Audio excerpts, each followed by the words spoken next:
ಕ್ಷಮಿಸಬೇಕು. 2 ವಿಡಿಯೋ ಆಯಿತು. 3ನೇ ವಿಡಿಯೋ ನನಗೆ ಫೋನ್ಗಳು ಬರ್ತಿರ್ತದೆ ಯಾವುದೋ ವಿಚಾರವಾದ ಕೆಲಸಗಳದ ಮೇಲೆ.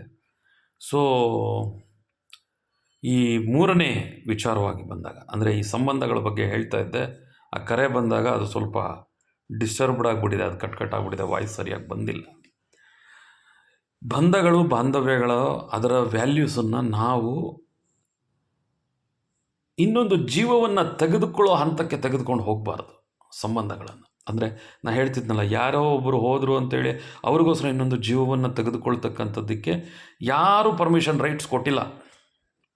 ನಿಮಗೆಲ್ಲರಿಗೂ ಗೊತ್ತಿರಲಿ, ಒಂದು ಜೀವವನ್ನು ಸ್ವತಃ ನಾವು ತೆಗೆದುಕೋಬೇಕು ಅಂದರೂ ಕೂಡ ರಾಷ್ಟ್ರಪತಿಗಳನ್ನು ನಾವು ಪರ್ಮಿಷನ್ ಕೇಳಬೇಕು ಅನ್ನೋದನ್ನು ಗುರ್ತಿಟ್ಕೋಬೇಕಾಗತ್ತೆ. ಅಂಥ ಪರಿಸ್ಥಿತಿ ನಿರ್ಮಾಣ ಆಗೋದಕ್ಕೆ ನಮ್ಮ ದೇಶ ಎಂಥ ಒಂದು ಒಳ್ಳೆಯ ಪ್ರೊವಿಷನ್ ಕೊಟ್ಟಿದೆ ಗೊತ್ತಾ. ನಿನ್ನನ್ನು ನಿನ್ನ ಮನೆಯವರು, ನಿನ್ನ ಅಕ್ಕಪಕ್ಕದ ಸಂಬಂಧ, ನಿನ್ನ ಕುಟುಂಬ, ನಿನ್ನ ಸ್ನೇಹಿತರು, ನಿನ್ನ ಹತ್ತಿರದಲ್ಲಿರ್ತಕ್ಕಂತಹ ಯಾರೇ ಪೊಲಿಟಿಷಿಯನ್ಸ್ ಇರ್ಬೋದು, ರಾಜಕೀಯ ವ್ಯಕ್ತಿಗಳು, ಗಣ್ಯರಿರ್ಬೋದು, ಯಾರೂ ನಿನ್ನನ್ನು ಅಬಾಂಡನ್ಡ್ ಆಗಿಬಿಟ್ಟಿದೆಯಾ ಅಂತಂದರೆ, ನಿನ್ನನ್ನು ಯಾರು ನಿನ್ನ ರಕ್ಷಣೆಗೆ ಇಲ್ಲ ಅಂತ ನಿನ್ನ ಮನಸ್ಸಿಗೆ ಕಾಡ್ತಾ ಇದೆ ಅಂತಂದರೆ, ನಾನಿದ್ದೀನಿ ಅನ್ನೋದಕ್ಕೋಸ್ಕರ ಕಾನೂನು ಭಾಳ ಅದ್ಭುತವಾದ ಒಂದು ರೂಪುರೇಷೆಯನ್ನು ಹಾಕಿಟ್ಟಿದೆ. ನಾನಿದ್ದೀನಪ್ಪ ಅಂತ ನೀನು ಒಂದು ಲೆಟ್ರ್ ಬರ್ಕೋಬೋದು. ನೀನು ರಾಷ್ಟ್ರಪತಿಗಳಿಗೆ ಬರೀಬೋದು ನಿನ್ನ ಲೆಟ್ರು. ಅವ್ರು ನಿನಗೆ ಆಶ್ವಾಸನೆ ಕೊಡ್ತಾರೆ, ಭರವಸೆ ಕೊಡ್ತಾರೆ. ಯಾತಕ್ಕೆ ನಿಂಗೆ ಸಾಯಬೇಕು ಅನ್ನಿಸ್ತಿದೆ, ಇಷ್ಟು ದೊಡ್ಡ ಪ್ರಪಂಚ ಇರಬೇಕಾದ್ರೆ ನಿನಗೆ ನನ್ನವರೆಗೂ ಬರುವಂಥ ಪರಿಸ್ಥಿತಿ ಆದರೂ ಯಾಕೆ ನಿರ್ಮಾಣ ಆಯಿತು ಅಂತಕ್ಕಂಥದ್ದಿದೆ. ನೀನು ಬರೀಬೋದು ಪತ್ರವನ್ನು, ರಾಷ್ಟ್ರಪತಿಗಳೇ ನನಗೆ ಆಗ್ತಾಯಿಲ್ಲ ನನಗೆ ಬದುಕೋದಿಕ್ಕೆ ಅಂತ. ಅಂತಹ ದೇಶದಲ್ಲಿ ನಾವು ಹುಟ್ಟಿರ್ತಕ್ಕಂಥವ್ರು ನಾವು. ಅವರು ನಿನಗೆ ಉತ್ತರ ಕೊಡ್ತಾರೆ. ನಿನಗೇನಂತ ಪರಿಸ್ಥಿತಿ ನಿನ್ನ ಬರ್ಕೋ, ಲೆಟ್ರ್ ಬರೀ ನೀನು, ಅಂತಹ ಕೆಟ್ಟ ಪರಿಸ್ಥಿತಿ ಬಂದ್ಬಿಟ್ಟಿದೆ ಅಂತಂದರೆ. ಹುಟ್ಟಿದ ದೇಹ ಸಾಯಬೇಕು, ಸಾಯುತ್ತೆ, ಅದರ ಸಂದರ್ಭ ಬಂದಾಗ ಸಾಯುತ್ತೆ. ಅಲ್ಲಿವರೆಗೂ ದುಡಿಬೇಕು, ತಿನ್ನಬೇಕು. ಹೆದರಿಸುತ್ತೆ, ಸಾವು ಹೆದರಿಸುತ್ತೆ, ಮಾತು ಹೆದರಿಸುತ್ತೆ, ಪ್ರಾಣಿಗಳು ಹೆದರಿಸ್ತವೆ. ರಾತ್ರಿ ಕತ್ತಲಲ್ಲಿ ನಮ್ಮ ನೆರಳು ಕೂಡ ನಮ್ಮನ್ನು ಹೆದರಿಸುತ್ತೆ. ಒಂಟಿ ಪ್ರಯಾಣ ಮಾಡಬೇಕಾದ್ರೆ, ಕತ್ತಲಲ್ಲಿ ಹೋಗಬೇಕಾದ್ರೆ ನಮ್ಮ ನೆರಳು ಕೂಡ ನಮ್ಮನ್ನು, ಹಿಂದೆ ಬರ್ತಾರೋ ನಮ್ಮ ನೆರಳು ನಮ್ಮನ್ನು ಹೆದರಿಸೋದಕ್ಕೆ ಪ್ರಾರಂಭ ಮಾಡುತ್ತೆ. ಬದುಕೋದಕ್ಕೆ ಇಷ್ಟು ಮಾರ್ಗ ಇರಬೇಕಾದ್ರೆ ನೀನು ಅವುಗಳಿಗೆ ಹೆದರುತ್ತೀಯಾ ಅಂತ. ನಾನು ಹೇಳ್ತಾ ಇರೋದಿಷ್ಟೇ, ಆತ್ಮಹತ್ಯೆ ಅಂತಕ್ಕಂಥದ್ದು ಅದು ಅತ್ಯಂತ ಕೆಟ್ಟ ಸ್ವರೂಪ. ಅದು ಮುಂದಿನ ದಿನಗಳಲ್ಲಿ ಅದರ ಬಗ್ಗೆ ಮನೆಗಳಲ್ಲಿ ಮಾತನಾಡಿದಾಗ, ಇಂತಹ ಮನೆಯಲ್ಲಿ ಇಂಥವ್ರು ಆತ್ಮಹತ್ಯೆ ಮಾಡಿಕೊಂಡ್ರು ಅಂತಂತಂದರೆ, ಅದು ನಿಮ್ಮ ಮುಂದುವರೆದ ಭಾಗವಾಗಿ ನಿಮ್ಮ ಮನೆಗಳಲ್ಲಿ ಅದನ್ನು ಹೇಳ್ಕೊಳ್ತಾ ಇದ್ದರೆ, ಅದನ್ನು ಎಷ್ಟು ಕಿವಿಗಳು ಕೇಳಿಸ್ಕೊಳ್ತಾ ಇರ್ತದೆ. ಅದಕ್ಕೆ ಆಸ್ಪದ ಮಾಡಿಕೊಡ್ಬೇಡಿ ಅನ್ನೋದಕ್ಕೆ ಈ ವಿಡಿಯೋ ಮಾಡ್ತಿದ್ದೀನಿ ಅಷ್ಟೆ. ಬದುಕೋದಕ್ಕೆ ಬಹಳಷ್ಟು ಮಾರ್ಗಗಳಿದೆ. ಬದುಕೋದಕ್ಕೆ 108 ಮಾರ್ಗ ಅಂತ ಹೇಳ್ತಾರೆ. 108 ಅಲ್ಲ, 1008 ನೀವು ಮಾಡ್ಕೋಬೇಕಷ್ಟೆ. ಒಳ್ಳೆಯ ಹಾದಿನಲ್ಲಿ ಹಾಕ್ತಕ್ಕಂತಹ ರೂಪುರೇಷೆ ಇನ್ನೊಬ್ಬರಿಗೆ ತೊಂದರೆ ಆಗದಂತೆ, ಯಾರಿಗೂ ತೊಂದರೆ ಆಗಬಾರ್ದು ಅಂತಹ ಮಾರ್ಗವನ್ನು ಹಾಕ್ಕೋಬೇಕು. ಏನು ಯಾರಿಗೂ ತೊಂದರೆ ಆಗೋದು ಅಂದರೆ, ಬೆಳಗ್ಗೆ ಎದ್ದರೆ ಹೊರಗಡೆ ಎಷ್ಟು ಕೆಲಸಗಳಿದೆ ಕಲ್ತ್ಕೋಬೇಕು. ಇವತ್ತು ಒಂದು ವಾರ ನನಗೊಂದು ಯಾರೋ ಒಬ್ಬರು, ಇಷ್ಟು ಸಂಬಂಧಗಳಲ್ಲಿ ಯಾರೋ ಒಬ್ಬರು ಒಂದು ವಾರ ಊಟ ಹಾಕೋತವ್ರು ಇಲ್ವಾ ಸಂಬಂಧಗಳಲ್ಲಿ? ಆ ವಾರ ಗೆದ್ದುಕೊಂಡ್ರೆ ಅಂದರೆ ನಿನಗೆ 8ನೇ ದಿನಕ್ಕೆ ನಿನಗೆ ಯಾವುದೋ ಒಂದು ದಾರಿ ಕಾಣಿಸಲ್ವ? ಅವಮಾನ ಸಹಿಸ್ಕೋಬೇಕು, ಸಹನೆಯನ್ನು ಗೆಲ್ಲಬೇಕು, ತಾಳ್ಮೆಯನ್ನು ಪಡ್ಕೋಬೇಕು, ಸಹನೆಯನ್ನು ಗೆಲ್ಲಬೇಕು, ಅವಮಾನ ಭರಿಸಬೇಕು. ತಪ್ಪು ಮಾಡಿರ್ತಕ್ಕಂಥ ಜನ, ಅವರ ಮನಸ್ಸಿನಲ್ಲಿ ಎಂತಹ ಭಾವನೆ ಇರ್ತದೆ ಹೇಳಿ? ಅವರೇ ಬದುಕಬೇಕಾದ್ರೆ ಒಳ್ಳೆಯ ಮನಸ್ಥಿತಿ ಗೆಲುವು ಬರೋದಿಲ್ಲವೇ? ಆತ್ಮಹತ್ಯೆ ಒಳ್ಳೆಯದಲ್ಲ. ಈ ವಿಡಿಯೋ, ಆ ತಾಯಿ ಅಳಬೇಕಾದ್ರೆ, ಆ ಸತ್ತಂತಹ ವ್ಯಕ್ತಿಗೆ ಈ ಪ್ರೀತಿ ಕಾಣಲಿಲ್ವಾ? ತಾಯಿ ಪ್ರೀತಿ ಕಾಣಲಿಲ್ವಾ? ನನಗೊಬ್ಬ ತಂಗಿ ಇದ್ದಾಳೆ, ಅವಳ ಪ್ರೀತಿ ಕಾಣಲಿಲ್ವಾ? ಅಣ್ಣ ಇದ್ದಾನೆ, ಅಣ್ಣನ ಪ್ರೀತಿ ಕಾಣಲಿಲ್ವಾ? ಚಿಕ್ಕನ್ನಿಂದ ಎತ್ತಿ ಸಾಕಿ ಬೆಳೆಸಿದ ತಂದೆಯ ಪ್ರೀತಿ ಕಾಣಲಿಲ್ವಾ? ಒಂದು ಹೆಣ್ಣಿನ ಪ್ರೀತಿ ಅಷ್ಟು ತೂಕ ಬಂದ್ಬಿಡ್ತಾ? ಒಂದು ಹೆಣ್ಣಿನ ಪ್ರೀತಿಗೆ ಅಷ್ಟು ವ್ಯಾಲ್ಯೂ ಕೊಟ್ಬಿಡ್ತೀರಾ ನೀವು? ಪ್ರೀತಿ ತಪ್ಪು ಅಂತ ನಾನು ಹೇಳ್ತಿಲ್ಲ, ಪ್ರೀತಿಗೆ ಸಪೋರ್ಟು ಮಾಡ್ತಾ ಇಲ್ಲ. ಹಾಗಿದ್ರೆ ಏನು ಹೇಳಕ್ಕೆ ಹೊರಟಿದ್ದೀನಿ? ಪ್ರೀತಿ ಅಂತಕ್ಕಂಥದ್ದು ಮದುವೆಗೆ ತೆಗೆದುಕೊಂಡು ಹೋಗಬೇಕು ಅಂತಂದರೆ ಅದರಲ್ಲಿ ಎಷ್ಟು ಜೀವಗಳು ಅಡಗಿರುತ್ತೆ ಅನ್ನೋದನ್ನು ಒಂದು ಕ್ಷಣ ಯೋಚನೆ ಮಾಡಿ. ಬಲವಂತದ ಮದುವೆ ಮಾಡ್ಕೊಂಡು ಹೊರಗಡೆ ಹೊರಟೋಗ್ತೀರಾ, ಇಲ್ಲಿ ಕುಟುಂಬದ ಸಮಸ್ಯೆ ಏನು? ಕೆಲವರು ಮಾನ ಮರ್ಯಾದೆ ಇದನ್ನೇ ಜೀವಾಳವಾಗಿ ಇಟ್ಕೊಂಡಿರ್ತಕ್ಕಂಥವ್ರು ಇರ್ತಾರೆ. ಅದು ಕರೆಕ್ಟ್ ಕೂಡ, ಅದು ಸರಿ ಕೂಡ. ಅದು ಮಾನ ಮರ್ಯಾದೆ ಅಂತಕ್ಕಂಥದ್ದು ಜೀವನದಲ್ಲಿ ಇಟ್ಸ್ ಎ ವ್ಯಾಲ್ಯೂಯಬಲ್ ಥಿಂಗ್. ಅದನ್ನು ಕಳ್ಕೊಂಡ ವ್ಯಕ್ತಿ ಪಡ್ಕೊಳ್ಳೋದಾದರೂ ಏನೋ ಒನ್ ವ್ಯೂ ಆಫ್ ಥಿಂಕಿಂಗಲ್ಲಿ ನೋಡಿಕೊಂಡು ನನ್ನ ಬದುಕು ಹೊಸದಾಗಿ ಬಂದಂಥ ವ್ಯಕ್ತಿ ಅದೇ ಜೀವಾಳ ಅಂತಂದರೆ ಇಷ್ಟು ವರ್ಷ ಸಾಕಿ ಸಲಹಿರ್ತಕ್ಕಂತಹ ಬೆನ್ನೆಲುಬಾಗಿ ನಿಂತು ಬೆಳೆಸಿದಂತಹ ಇವರುಗಳೆಲ್ಲ ಯಾರಾಗಿದ್ದರೆ ನೀನು ತಪ್ಪು ದಾರಿಯಲ್ಲಿ ಹೋಗ್ತಿದ್ರೆ ಹಾಗಲ್ಲ, ಹೀಗೆ ಇದು ಸರಿಯಾದ ಮಾರ್ಗ ಅಂತ ದಾರಿ ತೋರಿಸ್ಕೊಟ್ಟಕ್ಕಂಥ ಆ ಊರಿನಲ್ಲಿರ್ತಕ್ಕಂಥವ್ರು ಇಂಥವನು ಮಗನಯ್ಯ ಇವನು ಅಂತ ಹೇಳಿ, ಅಥವಾ ಇಂತಹ ಮಗಳು ಅಂತ ಹೇಳಿಕೊಂಡು ಇದ್ರಲ್ಲ ಅವರೆಲ್ಲ ಯಾರು ಹಾಗಿದ್ರೆ ಒಂದು ಸಣ್ಣ ಸೂಕ್ಷ್ಮ ಪ್ರಾಣ ಕಳೆದುಕೊಂಡು ಯಾವುದೋ ಒಂದು ಸಣ್ಣ ಸಮಯಕ್ಕೆ ನೀನು ಸರೆಂಡರ್ ಆಗ್ತೀಯ ಅಂದರೆ, ಆ ಸಣ್ಣ ಸಮಯಕ್ಕೆ ನೀನು ತಲೆ ತಗ್ಗಿಸ್ತೀಯ ಅಂತಂದರೆ ಹೇಳ್ಕೊಳ್ಳೋದಕ್ಕೆ ಯಾರೂ ಇರಲ್ವೇ ನಿಮಗೆ? ಆತ್ಮಹತ್ಯೆ, ಡಿಪ್ರೆಷನ್, ಒತ್ತಡ, ಇದು ಏನು ಅಂತ ಕೂಡ ಗೊತ್ತಿಲ್ಲದೆ ಇರತಕ್ಕಂಥವ್ರು ಇರ್ತಾರೆ ಈ ಪ್ರಪಂಚದಲ್ಲಿ. ಡಿಪ್ರೆಷನ್ ಇದೆ ಅಂತ ನೀವು ಹೆಂಗೆ ಹುಡುಕಿದ್ರೂ ಆ ವ್ಯಕ್ತಿನಲ್ಲಿ ನೀವೇನು ಹುಡ್ಕೋದಕ್ಕೆ ಸಾಧ್ಯ ಇಲ್ಲ.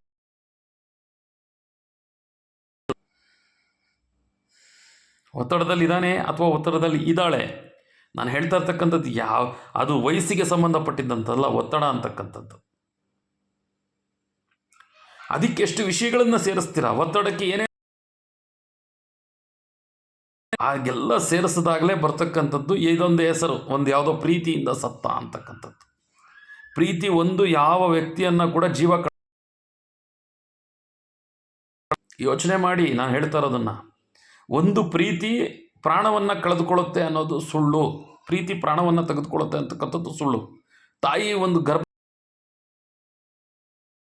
ಕಡೆ ಕೊಡ್ತಾಳೆ, ಜೀವ ಕೊಡುತ್ತೆ ಪ್ರೀತಿ ಜೀವ ತೆಗೆದುಕೊಳ್ಳೋದಿಲ್ಲ.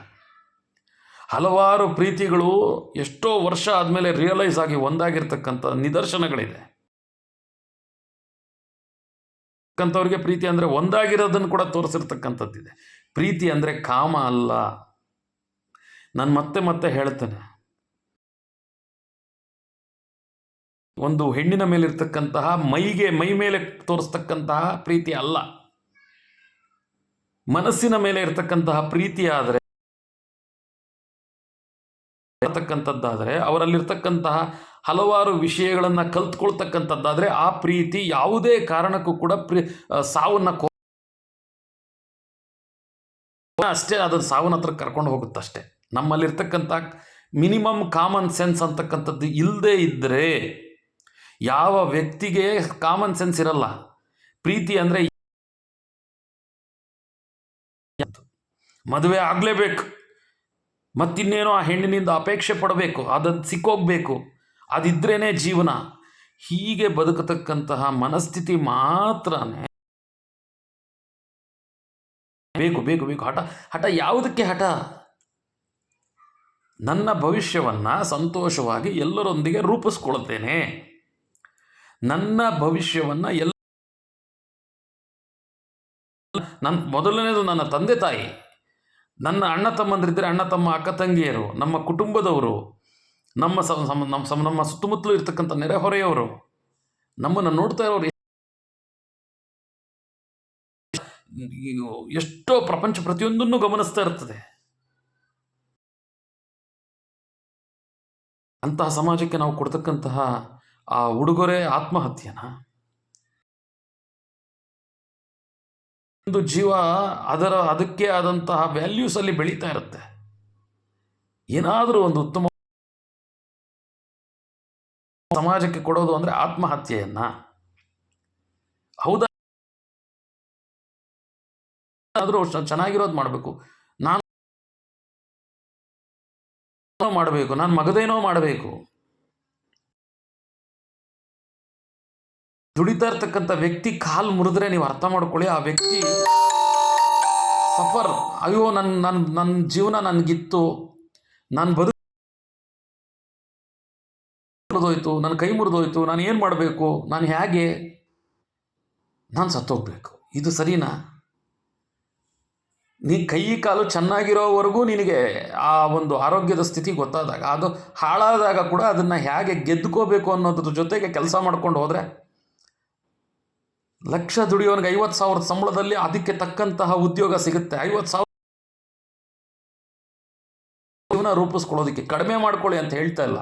ನಿಮ್ಮ ಆರೋಗ್ಯ, ಮಾನಸಿಕ ಆರೋಗ್ಯ, ದೈಹಿಕ ಆರೋಗ್ಯ ಎರಡೂ ಒಂದು ಬ್ಯಾಲೆನ್ಸ್ಗೆ ಬರೋವರೆಗೂ ಕೂಡ ನೀನು ಕೆಳಗಡೆ ಬಂದಿ ಅಂದರೆ ಅದು ಬಿದ್ದಿ ಅಂತಲ್ಲ. ನಿನ್ನ ಜೀವನಕ್ಕೆ ಇನ್ನೊಬ್ಬರು ಅಡ್ಡಿ ಆಗೋದಕ್ಕೆ ಸಾಧ್ಯವೇ ಇಲ್ಲ. ಇವತ್ತಿನ ಆದಾಗ ಜೀವನನೇ ಒಂದು ಗ್ರಾಫ್, ಬೀಳುತ್ತೆ ಏಳುತ್ತೆ, ಬೀಳುತ್ತೆ ಏಳುತ್ತೆ. ನಾವು ಮಾಡೋ ನೀನು ಶ್ರಮ ಪಟ್ಟಾಗ ಮಾಡ್ತಕ್ಕಂಥ ಹಾರ್ಟ್ ಹೊಡ್ಕೊಳ್ಳೋದಕ್ಕೂ ನೀನು ಆರಾಮಾಗಿ ಕೂತಿರ್ಬೇಕಾದ್ರೆ ಹಾರ್ಟ್ ಹೊಡ್ಕೊಳ್ಳೋದಕ್ಕೂ ವ್ಯತ್ಯಾಸ ಇಲ್ಲವೇ?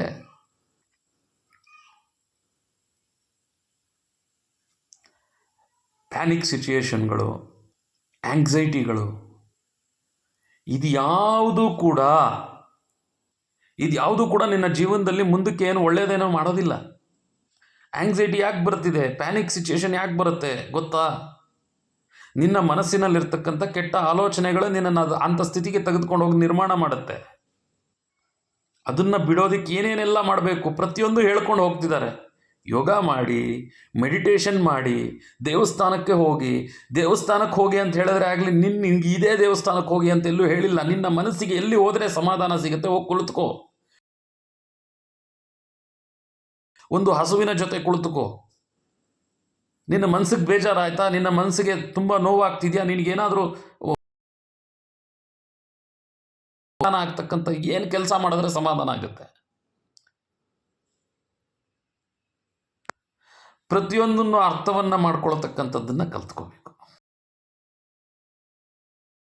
ಕೂಡ ಸಾಂದರ್ಭಿಕವಾಗಿ ಅರ್ಥ ಮಾಡಿಕೊಂಡು ಜೀವನವನ್ನು ಮುಂದೆ ರೂಪಿಸ್ಕೊಂಡು ಹೋಗೋದೆ. ಮದುವೆ ಆಗುತ್ತೆ, ಪ್ರತಿಯೊಬ್ಬರಿಗೂ ಮದುವೆ ಆಗ್ತದೆ. ಹಣೆಯಲ್ಲಿ ಭಗವಂತ ಬರೆದಿರ್ತಾನೆ, ಒಂದು ಗಂಡು ಹುಟ್ಟಿಗೆ ಒಂದು ಹೆಣ್ಣು ಸೃಷ್ಟಿ ಆಗಿರ್ತಾಳೆ. ನಿನ್ನ ಜೀವನ ವಿಧಾನ ಸರಿ ಇಲ್ಲ ಅಂತಂದರೆ ಅದೆಲ್ಲಿಂದ ಬರ್ತದೆ? ನಂಗೆ ಮದುವೆ ಆಗಿಲ್ಲ, ಸತ್ತೋಗ್ತೇನೆ. ಮದುವೆ ಆಯಿತು, ಮಕ್ಕಳಾಗಿಲ್ಲ, ಸತ್ತೋಗ್ತೇನೆ. ಯಾಕೆ ಮಕ್ಕಳಾಗಲ್ಲ? ಎಲ್ಲ ಆಗ್ತದೆ. ಆಗೋ ಸಂದರ್ಭ ಟೈಮಲ್ಲಿ ಎಲ್ಲರಿಗೂ ಆಗ್ತದೆ. ನಾನು ಡಿಗ್ರಿ ಮಾಡೋಕ್ಕಾಗಿಲ್ಲ, ಸತ್ತೋಗ್ತಾನೆ. ನಾನು PUC ಎಕ್ಸಾಮ್ ಮಾರ್ಕ್ಸ್ ಕಮ್ಮಿ ಬಂತು, ಸತ್ತೋಗ್ತೇನೆ. ಸಾವು ಯಾವುದರಲ್ಲಿ ಹುಡುಕ್ತೀರ ನೀವೆಲ್ಲ? ನಾನು ಕಾರ್ ತೊಗೊಳಕ್ಕಾಗಿಲ್ಲ, ಸತ್ತೋಗ್ತೀನಿ. ನಾನು ಬೈಕ್ ತೊಗೊಳಕ್ಕಾಗಿಲ್ಲ, ಸತ್ತೋಗ್ತೀನಿ. ಸಾವನ್ನು ಗೆಲ್ಲೋದಕ್ಕೆ ಬೇಕಾಗಿರೋದು ಏನು? ಬದುಕು. ಇವತ್ತು ಇದು ಸಿಕ್ಕಿಲ್ಲ ಅಂದರೆ ಅದಕ್ಕೆ ಪ್ರತ್ಯಾಮ್ನಾಯ, ಅದರ ಬದಲಿಗೆ ಇನ್ನೇನೋ ಒಂದಿರುತ್ತೆ. ಇದನ್ನು ಅಪೇಕ್ಷೆ ಮಾಡೋದು ಬಿಟ್ಬಿಟ್ಟು ನನಗೆ ಅದೇ ಬೇಕು, ಅದೇ ಬೇಕಂದ್ರೆ ನಿನ್ನ ಫೌಂಡೇಶನ್, ನೀನೇನು ಪ್ರಪಂಚ ಏನು ಕಲ್ತಿದೀಯ, ನೀನೇನು ವಿದ್ಯೆಯನ್ನು ಕಲ್ತಿದೀಯ, ನಿನಗೇನು ಗೊತ್ತು ಸಮಾಜದಲ್ಲಿ, ನೀನೇನು ನೋಡಿದೀಯ, ನೀನೇನನ್ನು ಯಾವ ಸಮಯಕ್ಕೆ ಬಳಕೆ ಮಾಡಿದೀಯ, ಇದೊಂದೇ ನೋಡಪ್ಪ ನಿನ್ನ ಮುಂದಕ್ಕೆ ಕರ್ಕೊಂಡು ಹೋಗೋದು. ಬಲವಂತವಾಗಿ ಕಿತ್ಕೊಂಡ್ರೆ ಹಾಳಾಗಿ ಹೋಗಲಿ. ಬದುಕೋದಕ್ಕೆ ನಿಂಗೆ ಬೇಕಾಗಿರೋದು 3 ಹೊತ್ತಿನ ಊಟ. 3 ಹೊತ್ತಿನ ಊಟ ಬದುಕೋದಕ್ಕೆ ಬೇಕಾಗಿರೋದು. ಮೈಗೆ ಮಾನ ಮರ್ಯಾದೆ ಕಾಪಾಡ್ಕೊಳ್ಳೋದಕ್ಕೆ ವಸ್ತ್ರ, ಇರೋದಕ್ಕೆ 4 ಗೋಡೆ, ಮಳೆ ಗಿಳೆ ಬಂದರೆ ಪ್ರಾಣಿಗಳು, ಪಕ್ಷಿಗಳು, ಹುಳಗಳು, ಉಪಟೆಗಳು ಬರೆದಿರೋದಕ್ಕೆ ಒಂದು ಮನೆ. ಅದು ಯಾವ ಪ್ರಮಾಣದಲ್ಲಿ ಇದೆ ಅನ್ನೋದು ನಿನ್ನ ಶ್ರಮ ಅಷ್ಟೇ. ಯಾರ ಎಫರ್ಟನ್ನು ಯಾರೂ ಕಿತ್ಕೊಳ್ಳೋದಕ್ಕೆ ಸಾಧ್ಯ ಇಲ್ಲ ಸಮಾಜದಲ್ಲಿ. ಮೇ ಬಿ ಮೋಸ ಆಯಿತು, ಮೋಸ ಮಾಡಿದವರು ಅದು ತುಂಬ ದಿನಗಳು ಅದನ್ನು ಅನುಭವಿಸೋದಕ್ಕೆ ಸಾಧ್ಯ ಇಲ್ಲ. ನಾನು ಇದನ್ನು ನೋಡ್ಕೊಂಡು ಬಂದಿದ್ದೇನೆ. ಸ್ನೇಹಿತರೆ, ನಾನು ಹೇಳ್ತೀನಿ ಕೇಳಿ, ತಿಳ್ಕೊಳ್ಳೋದಕ್ಕೋಸ್ಕರ ಊರು ಸುತ್ತಿದ್ದೇನೆ. ಕೋಲಾರ, ನಾನು ಹುಟ್ಟಿದ್ದು ಕೋಲಾರ ಜಿಲ್ಲೆ.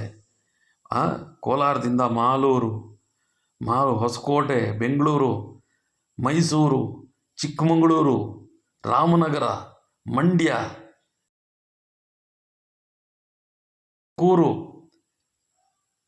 ದೇವನಹಳ್ಳಿ, ಚಿಕ್ಕಬಳ್ಳಾಪುರ, ಚಿಂತಾಮಣಿ, ಇದು ಈ ಕಡೆ. ಆದರೆ ಆ ಕಡೆ ಶಿವಮೊಗ್ಗ. ತಿಳ್ಕೊಳ್ಳೋದಕ್ಕೋಸ್ಕರ ಏನು ತಿಳ್ಕೊಂಡೋ ಗೊತ್ತಿಲ್ಲ. ಮತ್ತು ತಿಳ್ಕೊಳ್ಳೋದೇ ಅಂದರೆ ಏನೇನೋ ತಿಳ್ಕೊಳ್ಳೋದಲ್ಲ. ನೋಡಿ, ದೊಡ್ಡವ್ರು ಹೇಳಿರ್ತಕ್ಕಂಥದ್ದು ಒಂದೇ ವಿಷಯ, ಇದನ್ನೆಲ್ಲರೂ ಆಚರಣೆಗೆ ತೊಗೊಂಬರೋದಕ್ಕಾಗೋದಿಲ್ಲ. ದೇಶ ಸುತ್ತು ಕೋಶ ಓದು. ದೇಶವನ್ನು ಯಾತಕ್ಕೋಸ್ಕರ ಸುತ್ತಬೇಕು? ನನಗೆ ವಿಧಿ ಇಲ್ಲ, ನನಗೆ ಯಾವ ಕೆಲಸ, ನಾನು ಕೂತ್ಕೊಂಡು ಮಾಡ್ತಕ್ಕಂಥ ಕೆಲಸ ಪರಿಸ್ಥಿತಿ ನಿರ್ಮಾಣ ಆಗಿದೆ ಅಷ್ಟೇ. ಅಂದರೆ ಸುತ್ತೋದ್ರಿಂದ ಏನಾಗುತ್ತೆ, ಇವತ್ತು ಯಾವುದೋ ಒಂದು ಆತ್ಮಹತ್ಯೆ ಅಂತಕ್ಕಂಥದ್ದು ನನ್ನಿಂದ ನಾನು ಕೂತ್ಕೊಂಡು ನನಗೆ ಇದನ್ನು ತಯಾರಿ ಮಾಡ್ಕೊಳ್ಳೋದಕ್ಕೆ ಇಟ್ ಟೇಕ್ಸ್ 3 to 4 hours. ನಾನು ಏನೇ ಹೇಳಬೇಕು, 3 hour 4 hour ಸುಮ್ಮನೆ ಅದ್ರ ತಯಾರಿಗೆ ನಾನು ಟೈಮ್ ಸ್ಪೆಂಡ್ ಮಾಡಿದೆ. ಹೇಗೆ ಮಾತನಾಡಿದ್ರೆ ಆ ಸಮಸ್ಯೆಯಲ್ಲಿ ಬಳಲ್ತಾ ಇರತಕ್ಕಂಥವ್ರು ಹೊರಗಡೆ ಬರೋದಕ್ಕೆ ಸಾಧ್ಯ ಇದೆ. ಇಷ್ಟೇ ಹೇಳ್ತೇನೆ, ನಿಮ್ಮನ್ನು ನಿಮ್ಮ ಸಾವು ಕರೀತಾ ಇದೆ ಅಂದಾಗ ಅದು ಕರಿಬಾರ್ದು. ಮೊದಲನೇದು, ಸಾವು ಕರಿಬಾರ್ದು. ಸಾವು ಕರೀತಾ ಇದೆ ಅಂತಂದರೆ ನಿಮ್ಮ ಕುಟುಂಬಗಳು ನಿಮ್ಮ ಮನಸ್ಸಿನಲ್ಲಿ ಹಿಡಿದು ಎಳಗಡೆ ಹಿಂದಕ್ಕೆ ಎಳಿಬೇಕು. ಸಾಯ್ಬೇಡ, ಅಮ್ಮ ಹೇಳಬೇಕು, ಅಪ್ಪ ಹೇಳಬೇಕು, ಮನಸ್ಸು ಹೇಳುತ್ತೆ ಯಾಕೆ ಸಾಯ್ತಾ ಇದೆ. ಅವರನ್ನೆಲ್ಲ ಬಿಟ್ಟು ನೀವು ಕುಟುಂಬವನ್ನೆಲ್ಲ ಬಿಟ್ಟು ನೀನು ಸಾವನ್ನು ನಿನ್ನ ಆಯ್ಕೆಯ ಸಾವು ಆಗುತ್ತೆ ಅಂದರೆ, ನೀನು ಅದನ್ನು ಬರಮಾಡ್ಕೊಳ್ತಾ ಇದೆಯಾ ಅಂದರೆ ವಾಟ್ ಇಟ್ ಮೀನ್ಸ್, ಏನದ್ರ ಅರ್ಥ ಏನು? ಅಷ್ಟು ಸುಲಭ ಸಾವು. ಸತ್ತೋದ್ಮೇಲೆ ಅಲ್ಲಿ ನೋಡಿದ ಘಟನೆ ಅಂದರೆ ಅಲ್ಲಿ ಇರ್ತಕ್ಕಂಥವ್ರ ಕರುಳು ಕಿವುಚಿಬಿಡ್ತು. ಸತ್ತೋರು ಸತ್ತೋಗ್ತಾರೆ. ಆ ಸಾವಿನ ಘಟನೆ ಇರ್ತದಲ್ಲ, ಅಲ್ಲಿ ನಿಂತು ನೋಡಿದ್ರಲ್ಲ 150 ಜನ ಎಲ್ಲೆಲ್ಲಿಂದನೋ ಬಂದ್ರಲ್ಲ ನಿನಗೋಸ್ಕರ. 500 ಕಿಲೋಮೀಟ್ರ್ ಒಬ್ಬ ವ್ಯಕ್ತಿ ನಾನಲ್ಲದೇ ಇದ್ರೆ ಇನ್ನೊಬ್ರು ಕರ್ಕೊಂಡು ಹೋಗಿರೋರು, ಆದರೆ ನಾನು ಬಂದಲ್ಲ ಆ ಸನ್ನಿವೇಶವನ್ನು ನೋಡೋಕ್ಕೆ. ಅಯ್ಯೋ ಮಗನೇ ಅಂದಾಗ ಆ ತಾಯಿಯ ಶಬ್ದ ನನ್ನ ಮನಸ್ಸು ಈಗಲೂ ನನಗೆ ಅದರಿಂದ ಹೊರಗಡೆ ಬರೋದಕ್ಕೆ ನಾನು ಪಟ್ಟ ಶ್ರಮ ಎಷ್ಟಿದೆ ಗೊತ್ತಾ? ಆ ನೋವು ಎಂಥದ್ದು ನೀವು ಇಮ್ಯಾಜಿನೇಷನ್ ಮಾಡ್ಕೊಳ್ಳೋದಕ್ಕೂ ಕಷ್ಟ ಆಗುತ್ತೆ. ಅದನ್ನು ನೀವು ನೋಡೋದಿಲ್ಲ. ನಿಮ್ಗೆ ಊಟ ಹಾಕಲಿಲ್ವಾ ಹೇಳ್ತಾ ಇರ್ತಕ್ಕಂಥದ್ದು ಆ ಮಗುವಿನ ಕತೆ ಅಲ್ಲ. ಈಗ ಕೂತಾಗ ನಿಮ್ಗಳ ಕತೆ ಹೇಳ್ತಾ ಇದ್ದೇನೆ.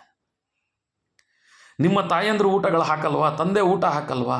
ಅವ್ರು ಮಾಡಿದ ತಪ್ಪುಗಳನ್ನೇ ನೋಡ್ತೀರಾ? ಯಾರೋ ಮಾಡಿದ ತಪ್ಪುಗಳನ್ನು ನೋಡ್ತೀರಾ? ಪ್ರೀತಿಯನ್ನು ನೋಡ್ತೀರಾ? ಕೆಲಸ ಇಲ್ಲದನ್ನು ನೋಡ್ತೀರಾ? ಇರೋದನ್ನು ನೋಡಿ, ಇರೋದರಿಂದ ಮುಂದಕ್ಕೆ ಬರೋದನ್ನು ನೋಡಿದ್ರೆ ಎಷ್ಟು ಜೀವಗಳು. ಆತ್ಮ ಆಗಲಿಲ್ಲ ಆ ನೋವು, ಆ ತಾಯಿ ಕೂಗು ಅದನ್ನು ಬಿಟ್ಟು ಹೋಗಲಿಲ್ಲ. ಒಂದು ಕ್ಷಣ ಪ್ರಾಣ ಹೋದರೆ ಹೇಗಿರುತ್ತೆ ಅಂತ ನಾನು ಅಲ್ಲಿ ನೋಡಿದಾಗ ನಾನು ಮಾಡೋ ಕೆಲಸವನ್ನೇ ಮಾಡೋದಕ್ಕೆ ಆಗೋದಿಲ್ಲ. ಎಲ್ಲಿ ನನ್ನ ಜೀವ ಹೋಗ್ಬಿಡ್ತದೋ ಇವೆಲ್ಲ ನೋಡಿದ್ರೆ ಅಂತ. ಹಾಗೆ ಅಂತ ಬದುಕದೇ ಇರೋಕ್ಕಾಗುತ್ತಾ? ಬದುಕದೇ ಇರೋದಕ್ಕಾಗುತ್ತಾ? ಅವೆಲ್ಲ ನೋಡಿ ಅಯ್ಯೋ ನಾನು ಸತ್ತೋಗ್ಬಿಟ್ರೆ ನನ್ನ ಪರಿಸ್ಥಿತಿ ಏನಪ್ಪ, ಹೀಗೆ ಇರುತ್ತಾ? ಅದನ್ನು ನೋಡಿದ್ರೆ ಎಚ್ಚರಿಕೆ ಬರ್ತದೆ. ಹುಷಾರು, ಗಾಡಿ ತೆಗಿಬೇಕಾದ್ರೆ ವಾಪಸ್ ಹುಷಾರಾಗಿ ಬರ್ತೀಯ. ಇದನ್ನು ಹೇಳೋದು ಯಾರು? ನಾನಲ್ಲ, ನನ್ನ ಮನಸ್ಸಿನಲ್ಲಿರ್ತಕ್ಕಂಥ ನಮ್ಮವ್ರು ಹೇಳ್ತಾ ಇರ್ತಾರೆ. ಗಾಡಿ ತೆಗಿತಾ ಇದೆಯಾ ತಾನೆ, ಹೆಲ್ಮೆಟ್ ಹಾಕ್ಕೊಂಡು ಹೋಗು, ನಿನ್ನ ಜೀವ ಇಂಪಾರ್ಟೆಂಟು. ಯಾರು ಹೇಳ್ತಾ ಇದ್ದಾರೆ? ನಿಮ್ಮ ಮನೆಯವರು ಹೇಳ್ತಾ ಇದ್ದಾರೆ. ಕಾರ್ ಓಡಿಸ್ತಿದ್ಯಾ ತಾನೆ, ಸೀಟ್ ಬೆಲ್ಟ್ ಹಾಕೋ, ಎಲ್ರಿಗೂ ಸೀಟ್ ಬೆಲ್ಟ್ ಹಾಕೊಳ್ಳೋಕೆ ಹೇಳು. ಯಾರು ಹೇಳ್ತಾ ಇದ್ದಾರೆ? ಹೇಳಿದ ಮಾತು ಕೇಳಿಲ್ಲ ಅಂದರೆ ಬಲವಂತ ಮಾಡೋದೇನು ಬೇಕಾಗಿಲ್ಲ. ಇಷ್ಟೇ ಹೇಳಿ ಯಾವ ವ್ಯಕ್ತಿಗೆ ಅರ್ಥ ಆಗಲ್ಲ ಅಂದರೆ ಏನು ಅರ್ಥ? ಅದಕ್ಕೆ ಹತ್ರ ಸಣ್ಣ ಪುಟ್ಟ ಎಲ್ಲದಕ್ಕೂ ಯಾವುದಕ್ಕೆ ಯಾವುದು ಹೇಗೆ ಬಳಕೆಯ ವಿಧಾನ, ಬಳಸೋತಕ್ಕಂಥ ವಿಧಾನಗಳಿರುತ್ತೆ ಎಲ್ಲದಕ್ಕೂ ಕೂಡ. ನೀ ಕೆಲಸಕ್ಕೆ ಹೋಗ್ತೀಯ, ಜವಾಬ್ದಾರಿಯಾಗಿ ಕೆಲಸ ಮಾಡಬೇಕು. ಈ ತಿಂಗಳು ಸಂಬಳ ಬಂತು, ಬರೋ ತಿಂಗಳು ಇನ್ನೂ ಚೆನ್ನಾಗಿ ಸಂಬಳ ಬರಬೇಕು, ಇನ್ಕ್ರಿಮೆಂಟ್ ಆಗಬೇಕು, ಈ ಥರ ಬದುಕಬೇಕು. ಯಾಕೆ? ನಿನ್ನಿಂದ ಒಂದು ಕುಟುಂಬ ಇದೆ, ಬೆಳೆಸಬೇಕು ಆ ಕಂಪನಿಯನ್ನು ಅಥವಾ ಆ ಒಂದು ಉದ್ದಿಮೆಯನ್ನು.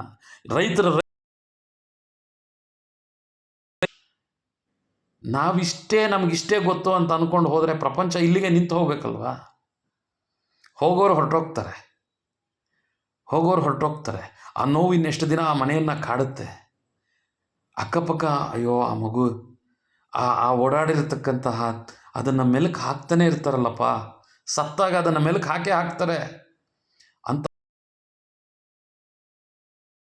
ಸಾವಲ್ಲ, ಅಂಥ ಸಾವುಗಳು ಎಷ್ಟೋ ಹೆದರ್ಸುತ್ತೆ ಮನುಷ್ಯನ. ಜೋಬಿಯಲ್ಲಿ 1 ರೂಪಾಯಿ ಕಾಯನ್ನು ಬಂದಾಗ 10 ರೂಪಾಯಿ ನೋಟು, ನಾಳೆ ಬೆಳಗ್ಗೆ ನನಗೇನೂ ಇಲ್ಲ, ಇನ್ನು ನೆಕ್ಸ್ಟ್ ಕ್ಷಣಕ್ಕೆ ಊಟಕ್ಕೆ ದುಡ್ಡಿಲ್ಲ ಅಂದಾಗ ನಿನ್ನ ಆಯ್ಕೆ ಬದುಕೋದಾಗಿರ್ಬೇಕು. ಬದುಕೋದಕ್ಕೆ ಜೀವನ ಇರೋದು. ಶ್ರಮ ಪಡಬೇಕು, ಮೈ ಬಗ್ಗಿಸ್ಬೇಕು. ಈ ಕೆಲಸ ಇಲ್ಲ, ನನ್ನ ಹತ್ರ ಏನೋ ಒಂದು ವಸ್ತು ಇತ್ತು ಕೆಲಸ ಮಾಡ್ಕೊಳ್ಳೋದು, ಅದಿಲ್ಲ. ನಿನ್ನ ಹತ್ರ ದೇಹ ಇದೆಯಲ್ಲ, ನಿನಗೆ ಬುದ್ಧಿ ಇದೆಯಲ್ಲ, ಇದಿಲ್ಲ ಇನ್ನೊಂದಿದೆ ಅಲ್ಲ ಆಪ್ಷನ್ನು ನಿನಗೆ ಅದಕ್ಕೆ ಅಂತ ಭಗವಂತ ಕೊಟ್ಟಿದ್ದಾನಲ್ಲ, ಏನು ಮಾಡಬೇಕು ಅನ್ನೋ ಒಂದು ಜ್ಞಾನವನ್ನು ಸಾವೆಂತ ಆಯ್ಕೆ ಹಾಕಿದರೆ. ಫ್ರೆಂಡ್ಸ್, ನಾನು ಈ ವಿಡಿಯೋ ಮಾಡೋದಕ್ಕೆ ಮುಖ್ಯ ಉದ್ದೇಶ ಒಂದೇ, ದೊಡ್ಡವರಿಂದ ಚಿಕ್ಕವರವರೆಗೂ ಸಾವು ಆಯ್ಕೆ ಅಲ್ಲ, ಇಷ್ಟು ಮಾತ್ರ ಹೇಳ್ತೇನೆ. ಅದು ಮೂರ್ಖತನದ ಪರಮಾವಧಿನೇ. ಅಷ್ಟು ಸಿಂಪಲ್ಲಾಗಿ ಹೇಳ್ತಾ ಇದ್ದೀನಿ ಅಂತಲ್ಲ. ಮತ್ತು ಒಂದು ಜೀವ ಕಳ್ಕೊಂಡು ಅಷ್ಟು ಜನಕ್ಕೆ ನೋವು ಕೊಡುತ್ತೆ ಅಂದರೆ ಆ ಜೀವದ ಅರ್ಥ ಏನು ಹೇಳಿ? ಆಕಸ್ಮಿಕವಾಗಿ ನಡೆಯೋದು ಬೇರೆ, ಅವರ ತಪ್ಪಿನ ಅರಿವಿಲ್ಲದೆ ಕೆಲವು ಮರಣಗಳಾಗ, ದಾರಿನಲ್ಲಿ ಮರದ ಮೇಲಿಂದ ಕೊಂಬೆ ಬಿದ್ದು ಮಳೆಯಲ್ಲಿ ಹೋದರು, ಸತ್ತೋದ್ರು. ಇದೆಲ್ಲ ಕೂಡ ಪ್ರಕೃತಿಯ ಆಟ, ನಮ್ಮ ಕೈಯಲ್ಲಿ ಇರೋದಿಲ್ಲ. ಅಸಹಜ ಮರಣಗಳು, ಹಾರ್ಟ್ ಅಟ್ಯಾಕ್ ಆಗಿ ಬಂದು ಹೋದರು, ಯಾತಕ್ಕೆ ಬಂದು ಹೋದರು, ಇದರಿಂದ ಎಷ್ಟು ಹಲವಾರು ಕಾರಣಗಳಿರುತ್ತೆ. ಆದರೆ ನಾನೇ ಹೋಗಿ ಇವತ್ತು ಆರೋಗ್ಯ ರಂಗ ಎಷ್ಟೋ ಉತ್ತಮವಾಗಿದೆ ನಮ್ಮ ಭಾರತದಲ್ಲಿ. ಎಲ್ಲೆಲ್ಲಿಂದನೋ ಬರ್ತಾರೆ ನಮ್ಮ ದೇಶದಲ್ಲಿ ಆರೋಗ್ಯಕ್ಕೋಸ್ಕರ. ನನ್ನ ಕಾರ್ನಲ್ಲಿ ಕರ್ಕೊಂಬಂದಿದ್ದೇನೆ, ಕರ್ಕೊಂಡು ಹೋಗಿ ಹಾಸ್ಪಿಟಲ್ಗಳಿಗೆ ಬಿಟ್ಟಿದ್ದೇನೆ. ಅಂಥ ಅದ್ಭುತವಾದ ದೇಶ ನಮ್ಮದು ಅದ್ಭುತವಾದ. ಇವರು ಅವರು ಅಲ್ಲ, ನಿರಂತರ ಪ್ರಾಕ್ಟೀಸ್ ಮಾಡ್ತಾನೇ ಇದ್ದಾರೆ, ಅದನ್ನು ಸಿಂಪ್ಲಿಫೈ ಮಾಡ್ತಾನೇ ಇದ್ದಾರೆ. ಆರೋಗ್ಯದ ವಿಚಾರದಲ್ಲಿ ನಿರಂತರವಾಗಿ ಸಿಂಪ್ಲಿಫೈ ಮಾಡ್ತಾ ಇದ್ದಾರೆ. ಎಂತೆಂತಹ ಮೆಡಿಸಿನ್ಗಳು ಇದ್ದಾರೆ, ಎಂತಹ ಆಯುರ್ವೇದ ಇದೆ ನಮ್ಮ ದೇಶದ್ದು. ಇತಿಹಾಸ ಹೇಳಿದೆ, ಇತಿಹಾಸ ಕೂಗಿದೆ. ಆಯುರ್ವೇದ ನಮ್ಮ ದೇಶ ಕೊಟ್ಟಿರ್ತಕ್ಕಂಥ ಅದ್ಭುತವಾದ ಒಂದು ಪ್ರಯೋಜನಕಾರಿಯಾದಂಥ ಶಕ್ತಿ. ಅದು ಬಳಸ್ಕೊಳ್ಳಿ. ಎಂಥ ಡಾಕ್ಟರ್ಗಳಿದ್ದಾರೆ, ಮಾನಸಿಕವಾಗಿ ಟ್ರೀಟ್ಮೆಂಟ್ ಕೊಡ್ತಾ ಇರ್ತಕ್ಕಂಥ ಡಾಕ್ಟರ್ಗಳಿದ್ದಾರೆ. ಒಂದು ಕ್ಷಣ ನಿಮ್ಮ ಮನೆಗಳವ್ರ ಹತ್ರ ಹೇಳ್ಕೊಳ್ಳಿ, ನನಗೆ ಈ ಸಮಸ್ಯೆ ಇದೆ ಅಂತ. ದೊಡ್ಡವ್ರ ಹತ್ರ ಹೇಳ್ಕೊಳ್ಳಿ, ನಿಮ್ಮ ಅಪ್ಪನ ಹತ್ರ ಹೇಳ್ಕೊಳ್ಳಿ, ನಿಮ್ಮ ಅಮ್ಮನ ಹತ್ರ ಹೇಳ್ಕೊಳ್ಳಿ, ಅಕ್ಕಂದ್ರ ಹತ್ರ ಹೇಳ್ಕೊಳ್ಳಿ. ಯಾರ ಹತ್ರ ಹೇಳ್ಕೊಂಡ್ರೆ ನಿಮ್ಮ ಸಮಸ್ಯೆನ ಯಾವುದೋ ನನ್ನ ತಮ್ಮ ಇದ್ದಾನೆ, ನನ್ನ ಕೈಯಲ್ಲಿ ಅವನಿಗೆ ಶಕ್ತಿ ಇರ್ತದೆ, ಅವನ ಹತ್ರ ಹೇಳ್ಕೊಳ್ಳಿ. ಆದರೆ ನಿಮಗೆ ಅದರಿಂದ ಪರಿಷ್ಕಾರ ಸಿಗಬೇಕು, ಆ ಸಮಸ್ಯೆಯಿಂದ ಹೊರಗಡೆ ಬರೋದಕ್ಕೆ ನಿಮಗೆ ಮಾರ್ಗ ಸಿಗಬೇಕು. ಅಂಥವ್ರ ಹತ್ರ ಹೇಳ್ಕೊಳ್ಳಿ. ಯಾರತ್ರೋ ಏನೋ ಹೇಳ್ಕೊಂಡ್ರೆ ಅದರಿಂದ ಪ್ರಯೋಜನ ಆದರೂ ಏನು ಸಿಗುತ್ತೆ? ನಾನು ಹೇಳ್ತಾ ಇದ್ದೀನಲ್ಲ, ನಂಬಿಕೆ ಅಂತಕ್ಕಂಥದ್ದು ಆರೋಗ್ಯ ರಂಗದಲ್ಲಿ ಮಾನಸಿಕ ಸಮಸ್ಯೆಗೆ, ದೈಹಿಕ ಸಮಸ್ಯೆಗಳಿಗೆ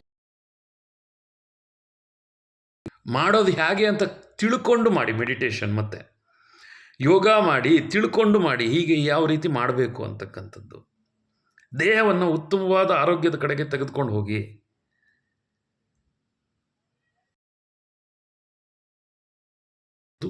ಅತ್ಯಂತ ಕೆಟ್ಟ ಸ್ಥಿತಿ, ಅಂಥ ಸ್ಥಿತಿ ನಮ್ಮಲ್ಲಿ ಇಲ್ಲ. ಆತ್ಮಹತ್ಯೆ ಮಾಡಿಕೊಂಡು ಅರ್ಧದಲ್ಲಿ ಜೀವವನ್ನು ತೆಗೆದುಕೊಳ್ತಕ್ಕಂತಹ ಸ್ಥಿತಿ ನಮ್ಮ ಮನೆಗಳಲ್ಲಿಲ್ಲ, ನಮ್ಮ ಸಮಾಜದಲ್ಲಿಲ್ಲ, ನಮ್ಮ ದೇಶದಲ್ಲಿ ಇಲ್ಲ. ಅಂಥ ಸ್ಥಿತಿ ಯಾಕೆ?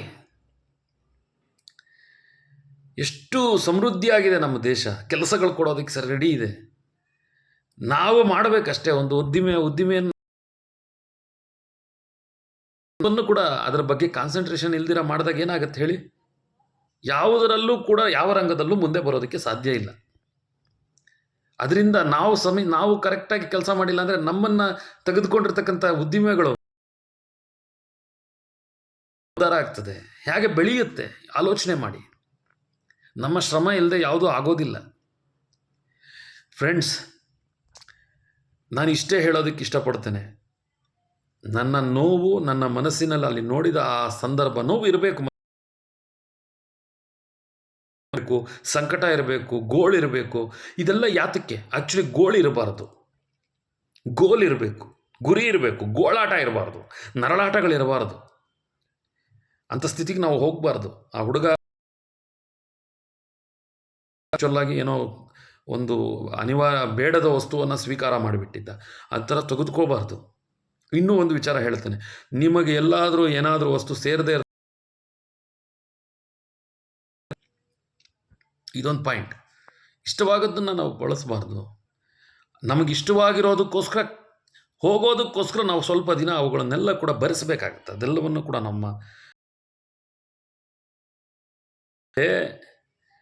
ಭಾರ ಇರಬೇಕು. ತಲೆಯ ಮೇಲೆ ಭಾರ ಅಂದರೆ ಏನು? ತೊಗೊಂಡೋಗ್ಬಿಟ್ಟು ತಲೆ ಮೆತ್ತಿ ಮೇಲೆ ಏನೋ ಭಾರ ಇಟ್ಕೊಂಬಿಡೋದಲ್ಲ. ನೋಡಿ, ಹಾಗೆ ಹಂತ ಹಂತ ಬೆಳೆಯುತ್ತೆ. ನಾನಿದ್ದೀನಿ ನನಗೋಸ್ಕರ ಅನ್ನೋದನ್ನು ಫಸ್ಟ್ ಇಟ್ಕೊಳ್ಳಿ. ಆಮೇಲೆ ನಿಮಗೆ ಗೊತ್ತಾಗುತ್ತೆ. ಯಾವಾಗ ನನಗೋಸ್ಕರ ನಾನಿದ್ದೀನಿ, ಇದು ಸ್ವಾರ್ಥ ಬೇರೆ ಇದೆ. ಎಲ್ಲ ನನಗೇ ಬೇಕು ಅನ್ನೋದು ಸ್ವಾರ್ಥ. ನನಗೋಸ್ಕರ ನಾನಿದ್ದೀನಿ ಅಂತಕ್ಕಂಥದ್ದು ಧೈರ್ಯ, ಮನೋಧೈರ್ಯ. ಈ ಸ್ವಾರ್ಥವನ್ನು ಇಟ್ಕೊಳ್ಳಿ, ಮನೋಧೈರ್ಯದ ಸ್ವಾರ್ಥವನ್ನು ಇಟ್ಕೊಳ್ಳಿ.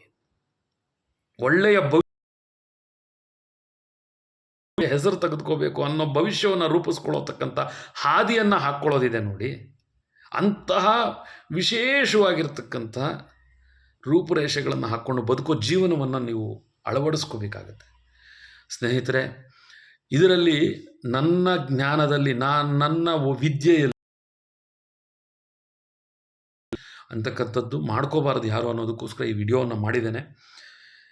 ಇದನ್ನು ಅಭ್ಯಾಸ ಮಾಡ್ಕೊಳ್ಳಿ, ಎಲ್ಲರಿಗೂ ಒಳ್ಳೆಯದಾಗಲಿ ಅನ್ನೋದಕ್ಕೋಸ್ಕರನೇ ನಾನು ಈ ವಿಡಿಯೋ ಮಾಡಿದ್ದು. ಆ ಸಮಸ್ಯೆಯಲ್ಲಿ ನೋಡಿದ ಆ ಒಂದು ಘಟನಾವಳಿಗಳೇನಿದೆ ಅದನ್ನು ಇಂಚಿಂಚು ನಾನು ಹೇಳಿದ್ದೇನೆ. ಅದನ್ನು ನೋಡಿ ಆದರೂ ಪರಿವರ್ತನೆ ಆಗಲಿ ಅಂತಕ್ಕಂಥದ್ದಷ್ಟೇ ನನ್ನ ಉದ್ದೇಶ. ಧನ್ಯವಾದಗಳೆಲ್ಲರಿಗೂ ಕೂಡ. Thanks for watching. ಇದು ವಾಚ್ ಮಾಡೋದಕ್ಕಿಂತ ನೀವು ಕೇಳಿ, ಆ ಥರ ಸಮಸ್ಯೆ ಇರ್ತಕ್ಕಂಥವ್ರನ್ನ ದಯವಿಟ್ಟು ಇದನ್ನು ನೋಡಿದ ಮೇಲೆ ಯಾರು ವ್ಯಕ್ತಿ ತನ್ನ ನೋವುಗಳನ್ನು ಮನಸ್ಸಿನಲ್ಲೇ ಇಟ್ಕೊಂಡು ಹೊರಗಡೆ ಹಾಕ್ಕೊಳ್ದೇ ಇರ್ತಾನೆ ಅಂಥವನ ಜೊತೆ ನಾನು ಇದ್ದೀನಿ ಅನ್ನೋಂಥ ಧೈರ್ಯವನ್ನು ಕೂಡ ನೀವು ಕೊಡೋವಂಥ ಪ್ರಯತ್ನ ಮಾಡಿ. ಹೂ ಎವರ್ ಇಟ್ ಈಸ್, ಅವನಿಗೆ ಆ ಧೈರ್ಯ ಬಂದರೆ ಬದುಕಬೇಕು ಅಂತಕ್ಕಂಥದ್ದೇ. ಹಣೆಯಲ್ಲಿ ಬರೆದಿದ್ರೆ ಯಾವುದನ್ನು ಯಾರೂ ಕಿತ್ಕೊಳ್ಳೋದಕ್ಕಾಗೋದಿಲ್ಲ. ಅದೇ ಹಣೆ ಬರ. ಯಾರೂ ಕೂಡ ನಮ್ಮ ಹಣೆಯ ಬರಹವನ್ನು ಕಿತ್ಕೊಳ್ಳೋದಕ್ಕೆ ಆಗೋದಿಲ್ಲ. ಜೀವನ ವಿಧಾನ ಹೀಗಿದೆ ಅಂದರೆ ಹೀಗೇ ಹೋಗ್ತಿರ್ತದೆ ಅಷ್ಟೇ ಇರ್ತದೆ. ನಾವು ಎಷ್ಟು ಥರ ವಿಧವಾದ ಜನಗಳನ್ನು ನೋಡಿದ್ದೇವೆ. ಅವರವ್ರ ಜೀವನ ಅವರವ್ರದ್ದು. ಸಮಸ್ಯೆಗಳನ್ನು ಬಗೆಹರಿಸ್ಕೊಳ್ಳೋದೇ ಜೀವನ. ಹೊಸ ಹೊಸ ಸಮಸ್ಯೆಗಳು ಉದ್ಭವ ಆಗುತ್ತೆ. ಅದಕ್ಕೆ ಬೇಕಾದಂತಹ ಪರಿಷ್ಕಾರಗಳನ್ನು ನಾವು ಹುಡುಕೋಬೇಕಾಗತ್ತೆ. ಕ್ಷಣ ಬದಲಾಗತ್ತೆ ಜೀವನ. ನಾವು ಅಂದ್ಕೊಳ್ತಾ ಇರ್ತೇವೆ ಇದಾದ ಮೇಲೆ ಕಷ್ಟ, ಸುಖ ಬರ್ಬೋದು, ಕಷ್ಟ ಬರ್ಬೋದು, ಎರಡೇ ಇರುತ್ತೆ. ಕಷ್ಟವನ್ನು ಗೆಲ್ಲೋದಕ್ಕೆ ಭಗವಂತನೇ ನಮಗೆ ದಾರಿ ತೋರಿಸ್ತಾನೆ. ಕಷ್ಟವನ್ನು ಗೆಲ್ಲೋದಕ್ಕೆ ದಾರಿ ತೋರಿಸೋದು ನಾನು ಹೇಳ್ತಾ ಇರೋದು ದೇವರು, ಭಗವಂತ. ಈ ದೇವರು ಆ ದೇವರಲ್ಲ, ಎಲ್ಲ ದೇವರು ಅವರವರ ನಂಬಿಕೆಗಳಿಗೆ ತಕ್ಕಂಥ ಆ ದೇವರುಗಳು ಅವರು ಯಾವುದೋ ರೂಪದಲ್ಲಿ ಹೊರಗಡೆ ಬರೋದಕ್ಕೆ ದಾರಿ ತೋರಿಸ್ಕೊಂಡು ಹೋಗ್ತಾ ಇರ್ತಾನೆ. ಅದೇ ಜೀವನ. ಅದಕ್ಕೆ ಮಕ್ಕಳು, ದೊಡ್ಡವರು, ಚಿಕ್ಕವರು ಯಾರಾದರೂ ಆಗಿರ್ಬೋದು. ಈ ಪ್ರಪಂಚಕ್ಕೆ ನಾವು ಬಂದಿದ್ದೀವಿ ಅಂದರೆ ಇಲ್ಲಿ ನಾವೇನು ಅಂತಕ್ಕಂಥದ್ದು ಪ್ರಪಂಚ ನೋಡಬೇಕಾಗತ್ತೆ. ನಾವು ಹೇಗೆ ಬದುಕಿದ್ವಿ ಅನ್ನೋದ್ರ ಬಗ್ಗೆ ಮಾತನಾಡಬೇಕಾಗ್ತದೆ. ಅದು ಜೀವನ ಅಂದರೆ. ಎಲ್ಲರಿಗೂ ಒಳ್ಳೆಯದಾಗಲಿಪ್ಪ, ಎಲ್ಲರಿಗೂ ಒಳ್ಳೆಯದಾಗಲಿ. Thank you very much. Take care. ಮಿತ್ರವರಿಂದ ಹ್ಯಾಟ್ಸ್ ಆಫ್. ಎರಡು ಕೈಯಲ್ಲಿ ನಮಸ್ಕಾರ ಮಾಡೋಕ್ಕಾಗ್ತಾಯಿಲ್ಲ, ಫೋನ್ ಕೈಯಲ್ಲಿದೆ. ಸೊ ನಾನು ಅರ್ಧ ಮಾಡಿದ್ದೀನಿ ಅಂತ ಮಾತ್ರ ತಪ್ಪಾಗಿ ತಿಳ್ಕೊಬೇಡಿ. ನಾನು ಎರಡೂ ಕೈಯಲ್ಲಿ ಮಾಡ್ತೀನಿ ನಮಸ್ಕಾರ. ಎಲ್ಲರಿಗೂ ಒಳ್ಳೆಯದಾಗಲಿ. Thanks for watching. ISTA ನೋಡಿ. ಆಮೇಲೆ ಈ ಪ್ರೊನೌನ್ಸಿಯೇಷನ್ಸ್ಗಳನ್ನು ನಿಧಾನಕ್ಕೆ ಅಭ್ಯಾಸ ಮಾಡ್ಕೊಳ್ತಾ ಬನ್ನಿ. ಒತ್ತುಗಳು, ಕೊಂಬುಗಳು, ಅದು ಕೂಡ ಯಾವ ರೀತಿ ಮನುಷ್ಯನಿಗೆ ಸಮಸ್ಯೆಗಳನ್ನು ಕ್ರಿಯೇಟ್ ಮಾಡುತ್ತೆ ಅನ್ನೋದನ್ನು ಕೂಡ ನಾನು ಹೇಳ್ತೇನೆ ಮುಂದಿನ ದಿನಗಳಲ್ಲಿ. ಬಟ್ ಅದು ಇದರಲ್ಲಿ ಬರಲ್ಲ. ಸಮಯ ಸನ್ನಿವೇಶ ನೋಡಿಕೊಂಡು ಅದರ ವಿವರಣೆಗಳನ್ನು ಕೊಡ್ತಾ ಹೋಗ್ತೇನೆ.